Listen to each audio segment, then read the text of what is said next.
Enjoy.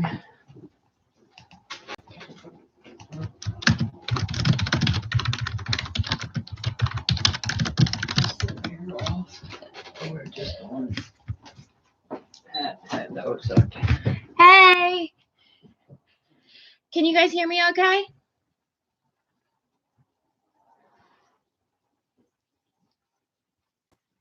Yay, so many of you are here. I'm excited.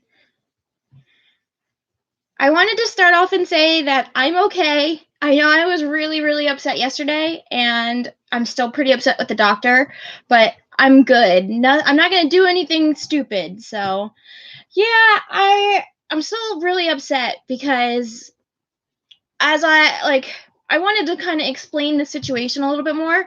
So this doctor is someone I've been seeing for years, and he's actually like a mentor to me, as in he's taken me to like speaking events, he's taken me to different things, like, and I use him as a reference for all my applications, and he really wanted me to get in the field, and I felt like our views aligned. I felt safe in his treatment, and I don't really feel safe in his treatment now, and it kind of stresses me out because I haven't seen him as a doctor for over a year. It's got to be. Yeah, don't chat. You can listen, but so I haven't seen him. I've seen a nurse practitioner, and I have to go in once a month, every month, and it's the same thing. And I can tell that she's very jaded. She's just not into it anymore. She's been doing it for a long time, so she probably has to deal with a lot of addicts. Johnny, what are you doing? So, yeah, I actually have this doctor's phone number because of the personal, like the business events and things like that. And I thought about messaging him and asking him. She said that she talked to the doctor and he said that he can't increase my dose because I've been at the same dose for so long. And I don't understand that. And when I explained to her that if I go back to the dose I was at, I'll be 3 days short at the end of the month. And I don't know. It's just frustrating. Look at the little Jazzy. She'll probably bark at me soon, though. She won't be so cute then. But, yeah, so it is what it is. How are you guys doing tonight?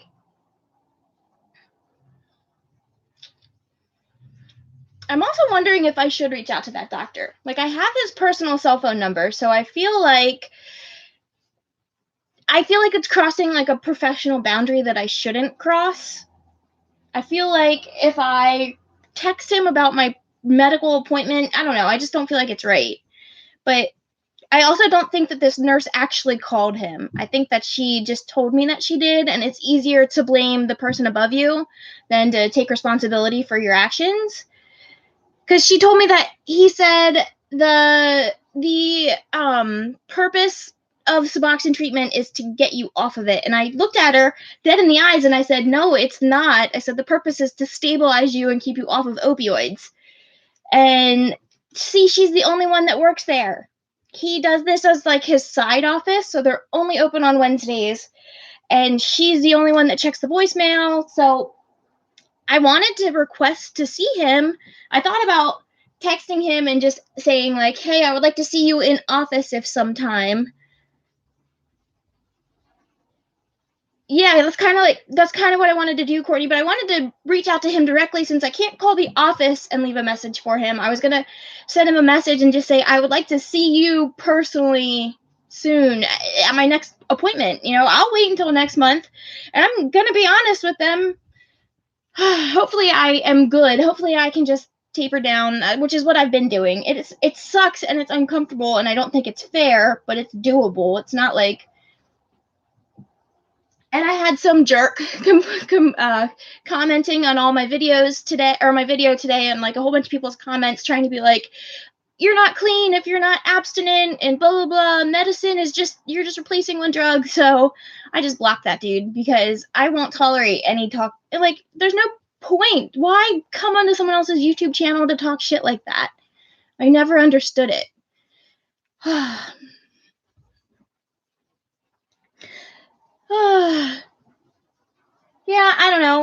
also saw Jessica Kent's video. Actually, I don't know if Nicole's in here from Real Talk Recovery, but she made a video about that whole people are pathetic, but that whole Reagan Wolf, I think is her name, that she did that prison reaction video. And yeah, I love Jess too. She's amazing. So she touched on this video, and then Nicole from Real Talk Recovery touched on this video, and I reached out to the girl. I think Nicole did too. I just started to watch her video beforehand. But yeah, sorry. I started to watch her video beforehand, and I reached out to Reagan because I was so disappointed, and like it just reminded me how many people don't know the truth about the judicial system. And like some of her things were just taken wrong after talking to her. Like I realized like she made a comment about domestic abuse, which was just wrong to begin with, but it just came off even worse. But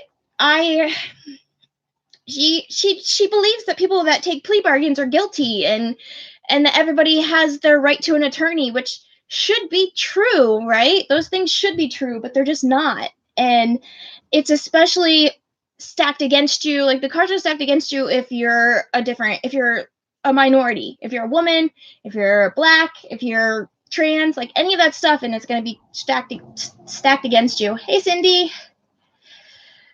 But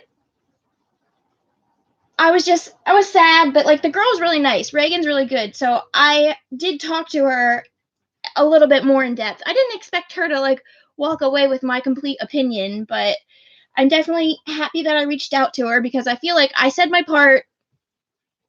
I told her the truth about what goes on in Pennsylvania. I can't speak for all states, but it's just sad. It's sad because like we should be able to trust our judicial system. We should, but so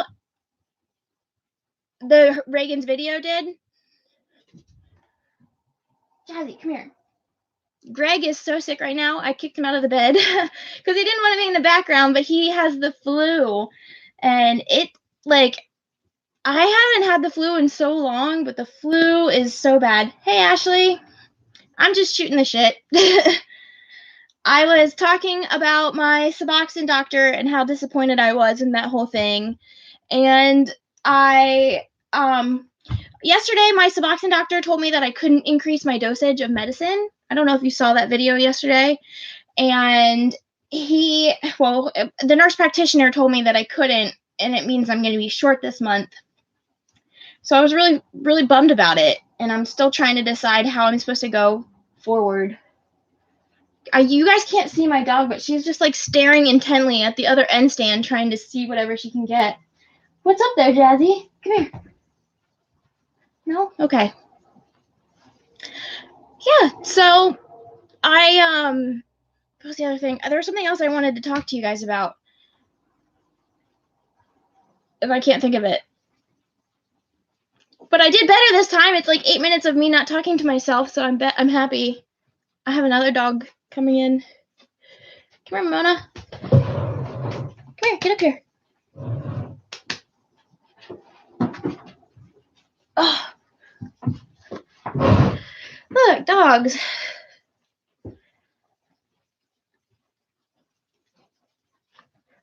Yeah, it's crazy. Like, somebody was talking to me. Somebody was commenting, and he was being a dick about like how having to take medication means we're addicted. Hey, Nicole. Yay. I wanted to comment back to the guy. I just blocked him because like I'm not going to tolerate any bullshit. But what do people think antidepressants are? Like, are antidepressants not the same? Hi, guys. Look, you guys are so nice. But isn't taking an antidepressant like the same? I've had to increase my antidepressant and then decrease it. And like, depending on how life goes, you just kind of take more, take less. It depends. But like, taking more Suboxone, taking 2 milligrams more Suboxone is not going to do anything to me physically. Mostly it's psychological. And I understand that. But like, I don't see why the doctor doesn't think that, wait, what am I going to do with that extra 2 Oh, the same person, Anthony? Yeah. I think I blocked him. I don't really know. Yeah, I take Wellbutrin. Wellbutrin is like, and if I don't take my Wellbutrin, I feel it. I feel different in my body. I don't notice it until the second day, but SSRIs like like Paxil, Prozac, all of those, and SNRIs like Wellbutrin, they affect your body and your brain the same way that Suboxone does. Yeah, it's a mess. Oh, Renee, I have family in Bradford. Do you know where that is? I'm from southern Pennsylvania. I live near Gettysburg. I have Suboxone and I have a very interesting relationship. When I got back on it in 2014, I was kind of bitter because I wasn't expecting it. It's not like I did like this full-blown relapse. I thought that if I got back on Suboxone, it would be because I relapsed. And instead, I got hurt and I took pain medicine. And I literally thought that I could just take pain medicine, do physical therapy, and get off of it. And I didn't. Nicole, I kind of have it figured out. I know how to take less of it to last because I'm only going to be 3 days short, but it still sucks. And I'm at a low dose. So like that extra 2 milligrams matters. Like when you get lower than 4 milligrams, it's really hard to, I don't know, it's really hard to taper. So that's why I've just kind of accepted, like, I'm happy where I'm at. I messaged you back. Calling people on the phone gives me anxiety. I can text you. You know how I am. Yeah, I'm actually at 4 milligrams. So I'm pretty happy with it. Thanks. Oh no, a ghost. It's because my room is so dirty. You guys, I had to clean it. Like, I tried to hide all this laundry, but I couldn't. It's like piles upon piles of laundry. Yeah, I would love to be at 2 milligrams. I got all the way down to it not that long ago, and then they put me back on tablets, and tablets made me go back up. And then I had this whole situation happen. It's like I tried to tell the nurse that I would prefer the strips. I would prefer the strips for 2 reasons. One, I hate using a pill cutter. They're awful. And I hate having tablets lay around. Like, the strips are in the individual packets, and it keeps Emerson away from it. The blue bottle moved. That one? Don't freak me out, man. That's awesome, Courtney. When I got all the way down, I did try it, actually. I don't want to say the word out loud because I know they're kind of iffy about it. I did try it, and I didn't have any luck, but I think it's because I was still on Suboxone. But for when I got off of Suboxone the first time, I went all the way down to 0.5 milligram every other day, and I did that for a while, and then I just stopped taking it, and it was so easy. I don't know if I didn't know that it was supposed to be hard because this was back in 2010, so it was pretty. I've heard that it works really well. I have some for backup if it ever comes down to it, which I guess I could use at the end of this month if I have to.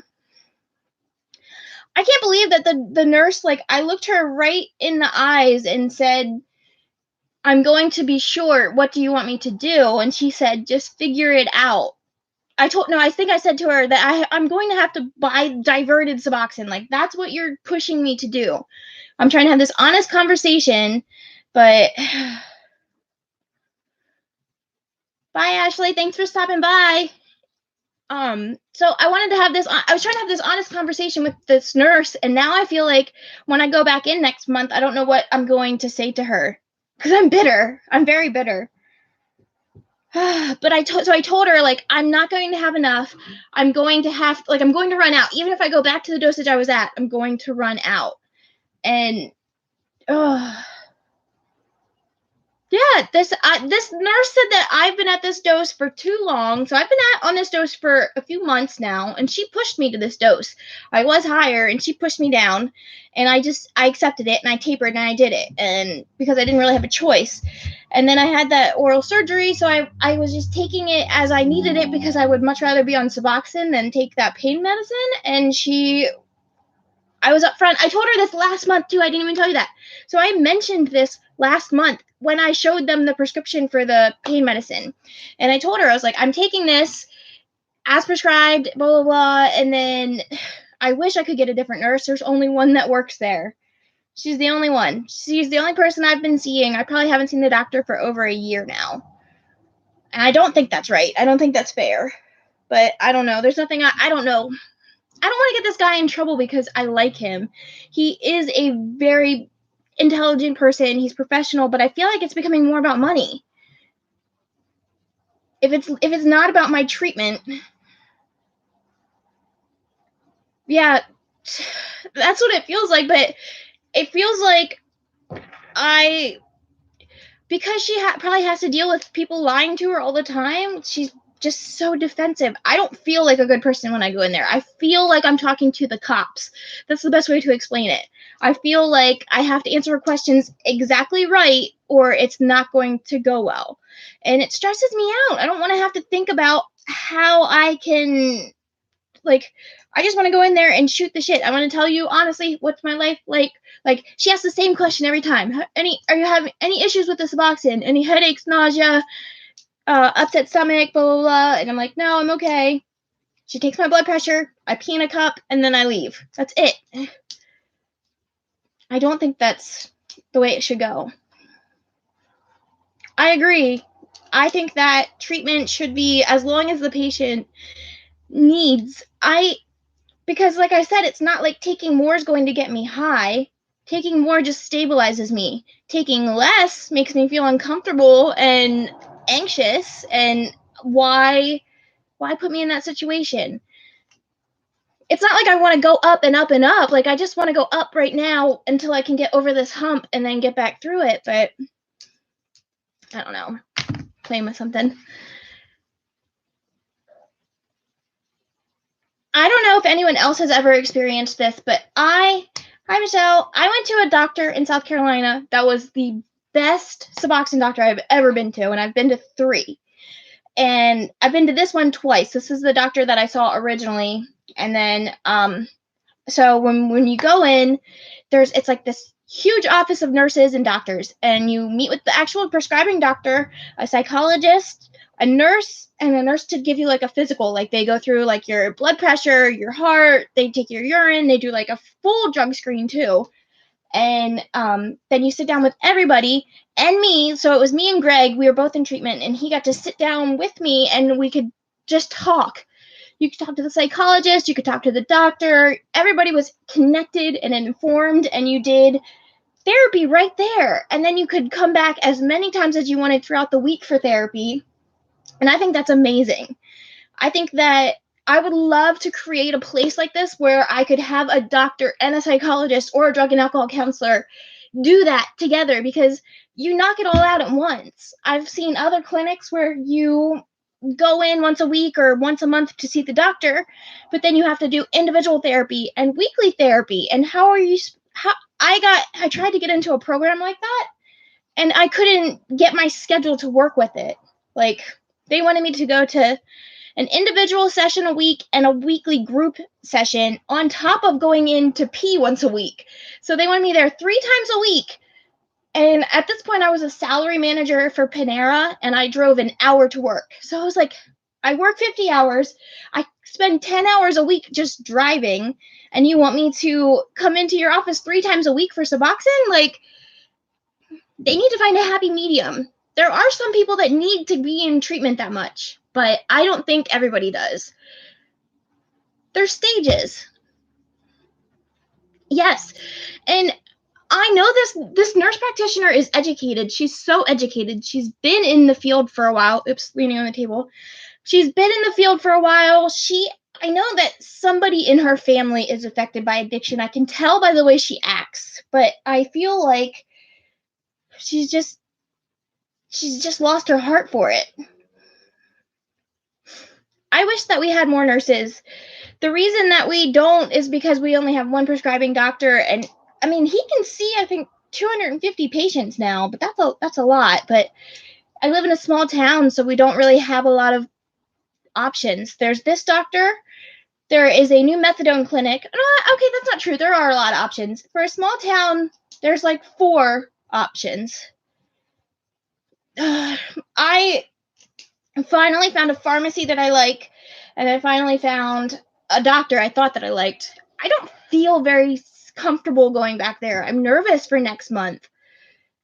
I'm nervous because it's like, what does she want me to say? Does she want me to go in and be honest? Does she want me to... She probably wants me to go in and lie to her. That's the truth. She doesn't want to hear my shit. She just wants to go through her job and get it over with. We did just get a methadone clinic, though. That's a new addition. I think that happened about 20, or I almost said 20 to 30 minutes. That happened in the last year. I said 20 minutes because we've been doing it for 20 minutes. I'm proud of myself for talking live for this long. I haven't embarrassed myself yet either, so that's good. But I keep looking at the monitor instead of you guys. I have been looking a lot into smart recovery. Has anybody really done anything with smart recovery? It's not completely in line with my beliefs, but I definitely am interested in it. They definitely do more with like the CBT, cognitive behavioral therapy type stuff. I think I'm going to start doing something. Smart recovery is kind of like it's another option for 12 steps, but that doesn't have like the religious aspect of it, I think. And it's more based off of cognitive behavioral therapy. I'll give a better definition of it in a little bit. I want to learn about it and then maybe do a video. But like, I personally my recovery has been based on psychotherapy, which is just therapy, and CBT. And cognitive behavioral therapy taught me so much about myself. It's insane. Yeah, I know, Angel. Not too many people have the ability to reach out to this doctor. Like, I have his phone number because we have like a professional relationship. So I feel like I'm crossing a line by messaging him, but I also feel like if I am being treated like this, like, what are other people being treated like? What about people that are struggling? What happens if you go in there and you fail a drug test, or like, one time I called in and I had to cancel. There's no cancellation policy as long as you cancel prior to your appointment. I called the office at 11 a.m. and canceled my 1 o'clock appointment because I didn't have a car. We only have one car right now. I called in and I left a voicemail. I didn't speak with her. And she got my message. I like had this on my phone records and everything, like the time I called the office, what time I left a voicemail. And the next time I went in, she charged me a $50 cancellation fee or no-show fee because I didn't cancel before my appointment. I was like, how? I canceled at 11 a.m. My appointment was at 1 p.m. She's like, yeah, but I didn't get the voicemail until after your appointment. What am I supposed to do? Like, tell you no, I'm not gonna pay the $50, like, and not get a prescription? It doesn't. She's not very nice. I'm not very happy with her, and I don't like the way that she makes me feel. I don't like feeling insecure. I don't feel safe at my own doctor's office. I don't feel like it sketches me out.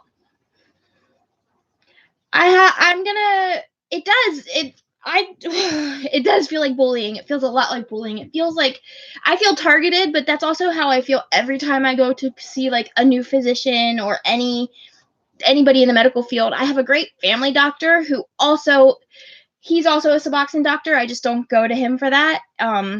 So he understands me and he treats me with respect, but it's hard to be respected in in any medical setting. I always feel like I have to justify my recovery and like that Suboxone's okay, and it's just, I don't get it. And it's not even like oh yeah, no, I'm from Bradford. I don't know where. Oh, Bradford, Pennsylvania is what I said. What did you say? You were from Bradford? I didn't see it. Or you know where Bradford is?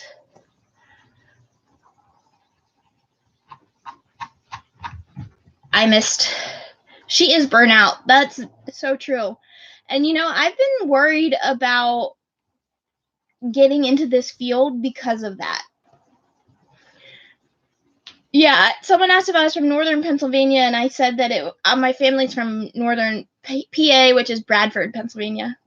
I wish I lived in the UK, or I wish I could go visit. That would be cool too. I don't really know what I would do. I'm not don't tell anybody, guys, but I'm terrible at geography, so I couldn't even tell you like where I would like to go. It's my biggest secret. I just like recently learned, where continents are and stuff. I wish I was kidding. But I think that getting into the drug and alcohol field in general it just has a high burnout rate.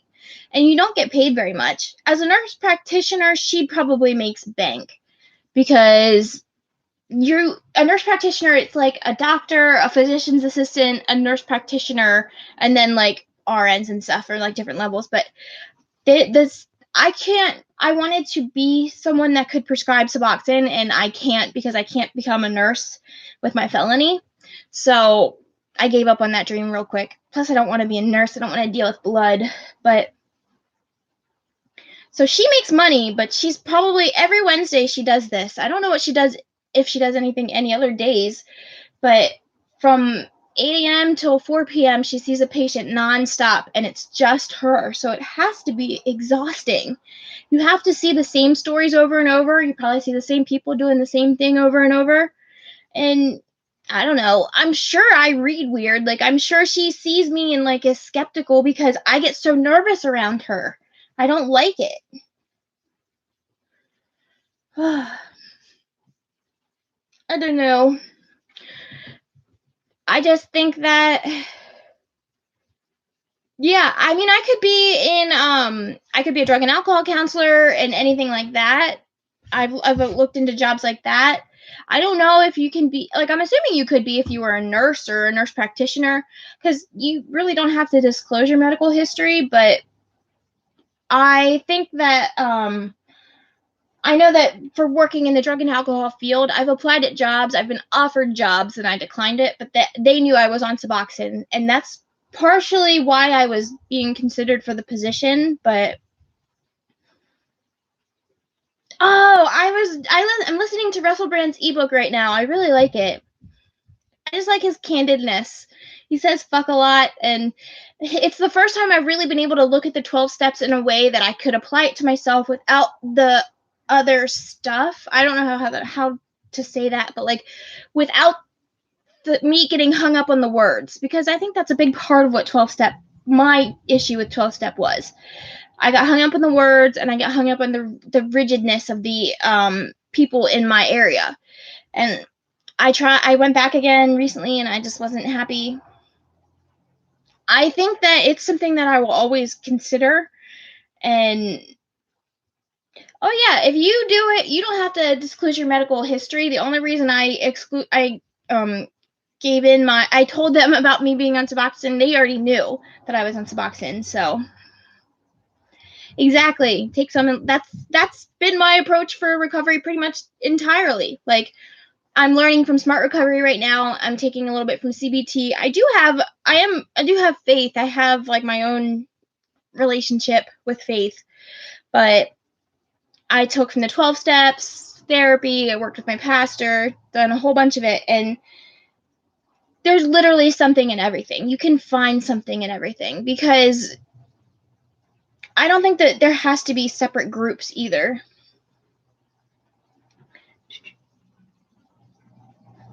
Yeah, they do. But for the recovery jobs that I've applied for, the background check has been okay. And I have a felony. So as long as you tell them and they know about it, I mean, I'm sure some places won't be okay with it. But yeah, I applied. You have to get like a child abuse history background check, an FBI background check, a state background check, and then something else. And here you have to pay for all of them up front, and they're only good for like a year. So, which makes sense because your background check can change. So, oh, that's cool. I'll have to look into it. I'll have to look into his clinic just to learn more about it. There are, and it sucks that a few, and the same thing can be said about Suboxone too. There's a few people that ruin it for a lot of people, and it sucks. And I try to remember that, because I try to it might come off like I'm against the 12 steps, but in no way am I against them. It's just not something that I currently practice, because I know a lot of people that only work the steps and they have been in recovery for longer than me. And yeah, there's no reason I would ever talk down on anyone in the 12-step program, because if it's working for them, that's amazing. That's all I want, is for people to find what works. And it looks different for some, it looks different for everybody. Like I drink socially. I can't, okay, let me think about the last time I had a drink. God.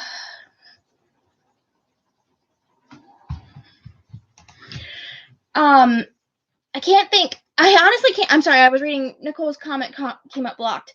I can't think about the last time I had a drink, but I do drink socially. I'm not the kind of, I don't enjoy drinking. It makes me feel gross. I don't like the way I feel bloated. I don't like being hungover, so I can't drink more than 1 or 2 drinks at a time. If I drink 2 drinks, I'm probably going to get heartburn. I think the last time I drank was I went to see a concert, so that would have had to have been like last year sometime. And 28 years of past. Oh my God, for your background check. Oh God, that would suck. I would hate to do that. It took me a minute to figure out what was going on. But so with me drinking, I don't want to go in, and I think that's part of why like the abstinence model doesn't work for me. I don't want to feel like I'm lying to anybody. I'm not, I guess I don't really drink. I told you I drink at the shows, but I don't want to feel like I'm insulting something that somebody really respects, if that makes sense. And by going in and knowing that I don't do any drugs and I do drink socially, like I don't want to be disrespectful. And I feel like that might, I don't know, I feel like it might be disrespectful if I did that. But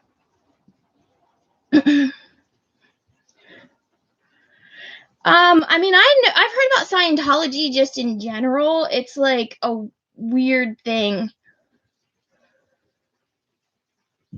Yeah, right? Yeah. I guess my clean time is stolen from Suboxone too. I don't really know. People are stupid. Scientology is a weird thing. I don't know much about it. I've listened to it because the guy's like a cult leader essentially. But like apparently you make these like Scientology tapes if you're really like hardcore into it, like Tom Cruise, and you have to admit like all of your deepest darkest secrets. And then like something weird I heard is that if a woman is giving birth, she can't have any medication and she can't scream. I'm sure I'm just like speaking out my ass right now. Like this probably isn't true, but that's all stuff I've heard in pop culture about Scientology.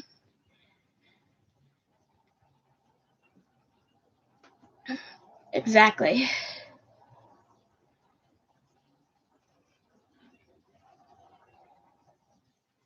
Yeah, I think that clean time is defined by the person, because I don't think anyone can define it for you. I think that recovery has to be a process of getting better. Well, yes, I was given socks. I was only given like a pair or 2. I wore socks in, I was given 1 pair. Are you going soon?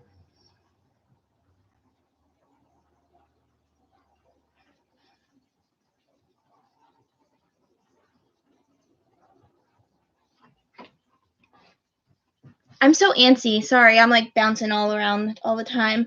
Well, good luck if you do. I mean, it is what you make of it. It can be bad time or it can be good time. It just kind of depends how you're mentally taking it.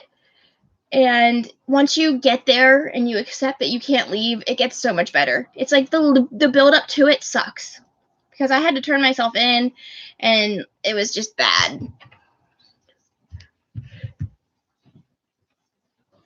But getting there, it got so much better.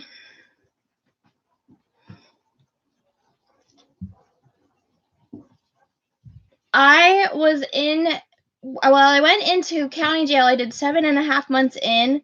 My first month was in the back in general population, and then I did the rest of it, so 6.5 months on work release.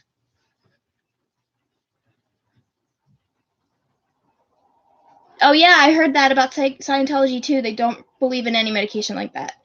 So I wonder what a Scientology rehab does. It's probably all abstinence based. Ooh, that would not be fun. If you don't treat any type of mental illnesses, I can't imagine that would be. But they have gay conversion camps still, like those things exist. So if that exists, I don't doubt that Scientology rehabs exist too. I actually knew a friend that went into like a program. It was a rehab. I forget what it was called. It was down in Georgia. And this thing was weird. There was one in Pennsylvania called Teen Challenge, and that was very religious and very strict. But this one in Georgia, he told me that he once talked to a girl that was in the program, in this like rehab program. So everybody's there for drugs. And yeah, but I can talk about it again in a second.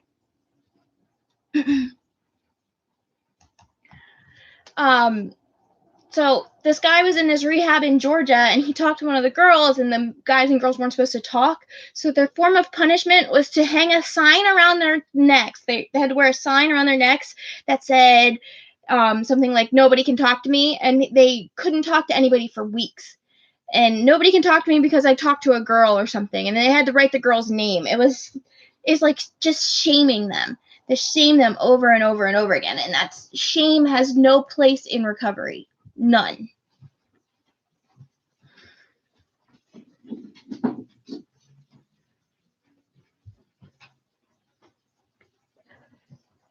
Good, 8 years, that's awesome.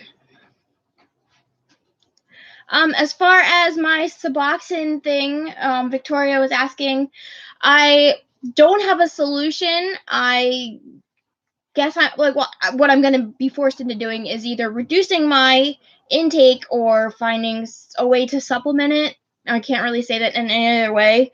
I don't want to go to anybody else because I don't want to risk their program, but that's just bullshit that the nurse is like feeding into the diversion of Suboxone. That is so insane to me that they would rather allow that to happen. But I do have the doctor's phone number because he is a mentor to me. Like we've done like professional things, and I use him on my references and stuff. So I think that I'm going to send him a message and just say, "Hey, I would like to see you in office at my next visit if possible." And that way I can talk to him, because I don't know if the nurse has really relayed the information to him. I feel like if he had known it was me, he would have at least said something more personal. I feel like the nurse just didn't want to do it and is bullshitting. Because I straight up told her I was going to run out, and she looked at me in the eyes. I said, "I'm going to have to buy diverted Suboxone. Like, what do you want me to do?" And she said, "Just do what you got to do." Yeah, I was afraid I was crossing like a professional boundary by texting him. I still feel like I am, but like I'm honestly willing to throw that. Is that a ghost? Like the orb thing? Is that what? Yeah, she is my favorite. She is so stinking cute. I feel like I'm burning like a professional bridge, but I'm willing to do that with him because this is a hill I'm willing to die on. This is something that I don't think is right. I don't think that you should make someone unstable on their dose. Like, if it were me and I were in their position, I would say, "Okay, I can give you a 2-week prescription at this dose, and then you have to, go back to your normal dose." That I would have been perfectly fine with that. But instead, she just said no. She didn't even tell me. She handed me my prescription and my appointment card for the next month, and I was walking out the door, and I turned and looked at it, and I said, "This isn't going to be enough." I was like, "I can't fill this. Like, this is the same prescription." And she said to me, like, "Oh yeah, I talked to the doctor, and we can't do anything about it." And I was like, "What?" So you were going to let me leave and find out later? Like, the conversation I had with her about me running out, I was crying in office, and I was in the hallway because she wouldn't even talk to me. Like, she literally just was hoping I wouldn't notice and would just leave. And fuck her, dude. I don't like her. I don't like the way that she makes me feel. And if anything else, like, I don't care if the doctor doesn't increase my dosage. He needs to know that she makes his patients feel uncomfortable, because I don't want to go anywhere where I don't feel like like I'm safe. Like I feel like I'm on eggshells with them, and I don't want to have to be like that. What happens for the people that are actually not doing well? Because there are people that don't do well, the people that do relapse while they're in this program. Like, do they just get booted? What happens to them? Like, if I'm being treated like this, what happens to the people like that? Don't know. Look at how cute she's side-eyeing me. But I had fun. If you guys want, we can make this a weekly thing. I don't know how many of you guys can come back for this. Weeknights work well because I know Jessica Kent does them on the weekends, so I want to watch her live streams. So I'm not going to be live streaming then. But evenings work well for me. On weeknights, if you guys like this, I will probably schedule another one because I know I had to create a new one to do this. I don't know. I'm not really good at YouTube yet or live streaming, so I'll probably schedule another one so you guys can see it, and then I will be back next Thursday. And I have my Williamsport video coming up soon, and I have another one in store. So, yeah. It was good. It was good seeing you guys. Thank you for being here. Please like the video before you leave. I would really appreciate it. This is Jazzy. Yeah, she's so cute. Come here. Come say bye. She's cute. She's like, what the fuck? Look at her little belly freckles. All right, guys. I will see you guys later. Bye.